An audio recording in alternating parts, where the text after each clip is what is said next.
इस वक्त यहाँ पर एक बार फिर से तेल अवीव में हमले का सायरन बजा हुआ है। लोग बंकर्स की तरफ भाग रहे हैं। ये तस्वीरें मैं आपको तेल अवीव की दिखा रहा हूँ कि एक बार बहुत तेज हमले का सायरन इस वक्त यहाँ पर बज रहा है और हमें बंकर की तरफ भागना पड़ रहा है। ये तस्वीरें हम आपको तेल अवीव से दिखा रहे हैं क्योंकि एक बार फिर से तेल अवीव पर हमले का अलर्ट यहाँ जारी हुआ है। सभी लोग बंकर्स की तरफ आए हैं। इस वक्त हम भी एक बंकर में मौजूद हैं जहां पर इस वक्त हमले का अलर्ट जारी हुआ है थोड़ी देर पहले और सुरक्षित स्थान के लिए सभी लोग बंकर्स की तरफ आए हैं। तस्वीरें मैं आपको बंकर के अंदर की दिखा रहा हूं। अंदर बहुत से लोग सुरक्षित तौर पर यहाँ ठिकाना लेने के लिए पहुंचे हुए हैं। खास तौर पर जो इजराइल का मध्य इलाका है तेल अवीव का, उसे ईरान की तरफ से निशाना बनाने का प्रयास किया जा रहा है, लेकिन ईरान अपने इन हमलों में अब तक विफल रहा है। कल रात सिर्फ एक मिसाइल गिराने में ईरान सफल हो पाया था इजराइल में, लेकिन अधिकतर उसके मिसाइल हमलों को इजराइल के आयरन डोम सिस्टम ने बीच रास्ते में ही नष्ट कर दिया। लेकिन हाँ,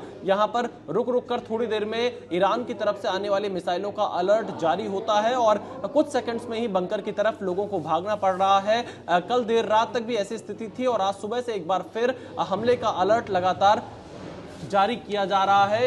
ये तस्वीरें हम आपको लगातार या अब से थोड़ी देर में दिखाएंगे क्योंकि जो सायरन है वो लगातार बाहर अभी बज रहा है। लोगों को बाहर निकलने के लिए फिलहाल यहाँ पर थोड़ा समय इंतजार और करना होगा। तो तेल अवीव में कुछ इस तरह से लगातार सायरन की आवाज बजने की सुनाई दे रही है और जिस वजह से ये कहा जा सकता है कि अभी भी ये इजराइल और ईरान का जो युद्ध है लगातार जारी है। इजराइल और अमेरिका अगले एक राउंड में एक बार फिर से ईरान की मिसाइल सिस्टम पर हमला कर सकते हैं ताकि ईरान की इस शक्ति को कम किया जा सके जो वो हमले कर रहा है। पश्चिम एशिया में अमेरिका के सैन्य ठिकानों को इजराइल में तेल अवीव समेत अन्य इलाकों को निशाना बनाने का प्रयास कर रहा है। इस समय ईरान की तरफ से मध्य इजराइल में ही अधिकतर हमले करने के प्रयास किए जा रहे हैं, लेकिन ईरान सफल नहीं हो पा रहा है। देखना यही होगा कि अमेरिका और इजराइल अब साथ मिलकर किस तरह से ईरान पर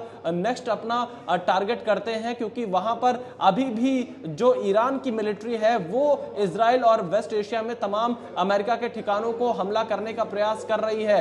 अबू धाबी से तस्वीरें आई हैं, यूएई के अलग अलग हिस्सों से तस्वीरें आ रही हैं, बहरीन से तस्वीर आ रही है जहां पर हमला ईरान की तरफ से करने का प्रयास किया जा रहा है। तो स्थिति लगातार बिगड़ती जा रही है और अमेरिका साथ ही इजराइल ईरान में अगला क्या कदम उठाने वाले हैं इस पर सभी की निगाहें टिकी हुई हैं।